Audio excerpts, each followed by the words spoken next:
Hey, bonjour, j'espère que vous allez très bien dans cette vidéo. Nous allons parler du mode impératif en français, the imperative mood in French, with myself, your French tutor online, Pascal. And please have a look at FrenchSpanishOnline.com. You will find more and exercise too. So first, what is the imperative mood? In English and in French, with the imperative, you can give order. For example, go to bed to your children, it's an order. You can also send an invitation, let's go out, and a request. For example, give me your pen, please. As you can see in these three forms, there is no subject, just the verb go, let's go, and give. Well, this is the same thing in French. So let's see how to build the imperative mood in French. You need the indicative mood present tense. And here we are going to use the verb to eat, and we are going to speak first about the verb in French, which in the infinitive is in er or er in French in e. Three forms: tu manges, you eat; nous mangeons, we eat; vous mangez, the plural, you eat. Okay? But you remember that we don't need the subjects, so we remove them. And in this category of verbs, which infinitive is in er, there is something special here. We don't need for the first form the last S. And now we've got the imperative mood in French. That's all. Mange, mangeons, manger. And the meaning is eat, let's eat, and eat the plural or formal way to say it. So we've got three forms in French. There is an exception about the last S, and we are going to speak about it right now. For example, here we need an S with these two words, en and e. So why an S here? It's what we call a euphonic S. It's to improve your pronunciation. Instead of saying mange en or mange i, we prefer to say mange-en, mange-zi. That's why, just with these two little words, en and e, always you will need an S for the category of verbs which infinitive is in er. Let's speak about now the other verbs. It can be, for example, the infinitive in ir, etc., etc. So we need from the present tense again our three forms. Tu finis, nous finissons, vous finissez. The verb is to finish or to end.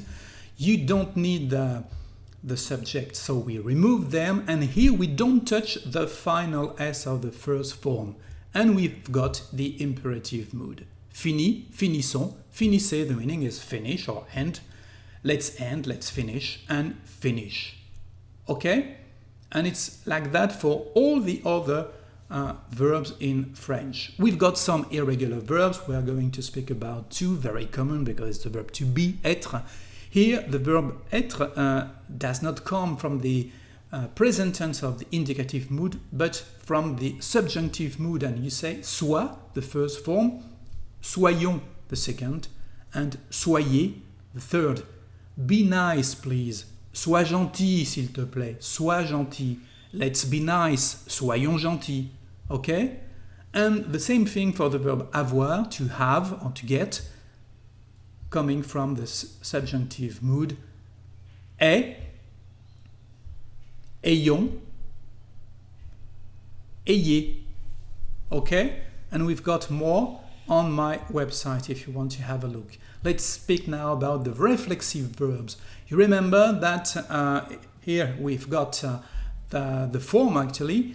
You remember the present tense, indicative mood. Here the difference comes from the pronoun te. Tu te réveilles, you wake up. In French you say you wake yourself up.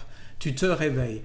Te becomes toi in the imperative mood. Réveille-toi. Réveillons-nous, réveillez-vous. So again, three forms. Here we've got the imperative mood of the reflexive verbs, and the meaning is wake up, let's wake up, and wake up. So that's the difference. Here the pronoun change.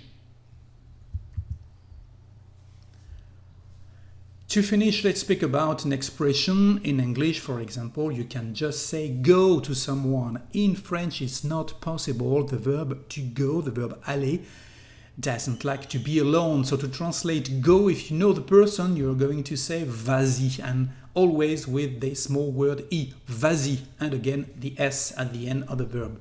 Vas-y or allez-y, allez-y, plural, or a formal way to say it. And if you want to say let's go, you are going to say in French, allons-y. You can't say allons, allons. No, it's not really correct French. You need to add the small word to say allons-y. Vas-y, allez-y, allons-y. Ok?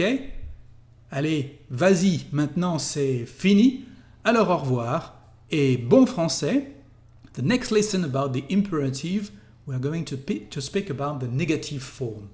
Au revoir.